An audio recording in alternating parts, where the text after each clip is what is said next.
Hai, Assalamualaikum warahmatullahi wabarakatuh. Apa khabar korang semua, sihat? Terima kasih kerana klik video kecil tu. Jangan lupa like, comment, subscribe. Okey. Doa yang terlindung. Wow, tang tang tang tang tang. Akhirnya. Okey, saya tak nak cerita lah banyak pendek-pendek je. Mana yang buat aku geram je.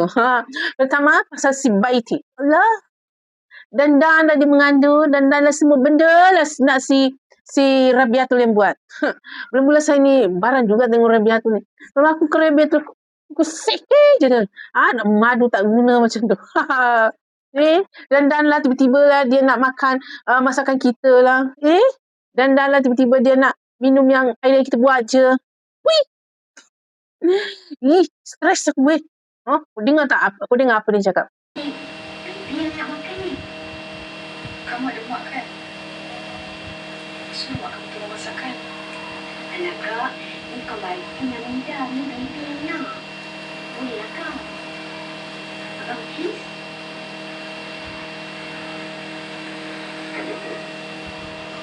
Kalau pasal yang dulu macam itu Abang. Bukan tanggungjawab saya tau. Untuk layankan selera dia. Dengar. Saya dengar. Baiti nak yang kakak Rabiatul masak. Allah. Lepas tu bila dia suruh buat air, dia tak mau, si Rabiatul tak mau, dia kata kau ada kaki sendiri kan, sihat lagi kan. Dandanlah. Teng. Dia nak bertelefon, dia nak mengadu lagi dengan abang tak guna dia tu. Boy. Barang aku. Irfan tak guna itu. Aku paling benci lah. Kalau dia nak marah si Rabiatul ke, tiba-tiba lah hadis semua keluar. Dandanlah. Tiba-tiba harus taat je. Nak memanjang je suami.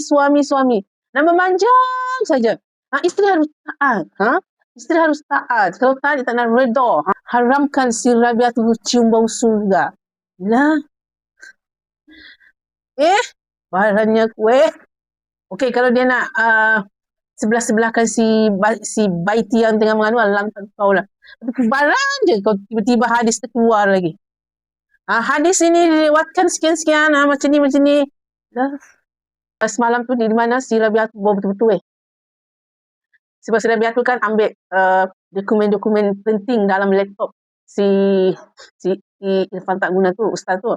Sebab dia acah-acah lah. Walaupun sebenarnya dia dah sakit hati sangat dengan perangai Irfan sama si Baiti ni. Tapi dia kena sabar. Sebab apa? Dia nak mengumpul bukti. Kalau kita tengok kan macam, Rabiatul, kenapa kau sabar sekian-sekian? Sudahlah, madu kau duduk dalam rumah tu. Lepas tu, dia pula semualah terpaling. Lepas tu kau sabar je. Kau nak lagi tunggu giliran kau. Hari ni giliran aku. Hari ni, kalau aku tak ada masa lah. Aku nak giliran kau lantak kopi lah kat dia. Tapi si Rabiatul tak. Dia walaupun apa macam-macam dia buat, dia sabar lagi. Sebab apa? Ada bukti yang dia nak ambil. Dia ambil dicuri, bukan dicuri. Situlah dia masa si Irfan tidur, dia curi kopi semua dokumen-dokumen dalam tu, lepas tu dia bagi Abi dia. Di situ dia marah. Sebab Abi dia datang ke office dan menuntut supaya dia kembalikan semua saham Rabiatul macam-macam. Dan seperti biasa, si Irfan tak mau. Sebab apa? Dia kata, terkonon dana-dana untuk ikhtiar tu bukan untuk untuk dana Baitul Khadijah. So maknanya semua tu duit dia. Walaupun si Rabiatul dah jumpa transaksi yang pergi ke akaun peribadi dia. Sini kan yang ni si Syakir.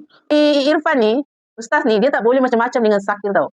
Tapi Syakir ni semua bukti-bukti dia ada tau. Dia dah cakap dah, selagi ustaz tu tak hianati dia, maksudnya apa jawatan-jawatan yang dia nak tu, selagi dia tak bagi kat orang, selagi dia masih pegang jawatan tu, dia akan okey je. Dia akan buat apa je. Tapi bila si ustaz tu dah macam berpaling sebab abang si Baiti kan, ini abang Baiti ni, dia dah masuk ke Baitul Khadijah juga. So, dia takutlah Irfan tu bagi dia ke apa ke. Kalau dia bagi, memang si Irfan ni sebenarnya tak boleh macam-macam juga dengan si Syakir ni. Biasalah kalau kita pegang rahsia yang besar, tiba-tiba orang tu macam mengkhianati kita. Kau? Kita buka semua. So,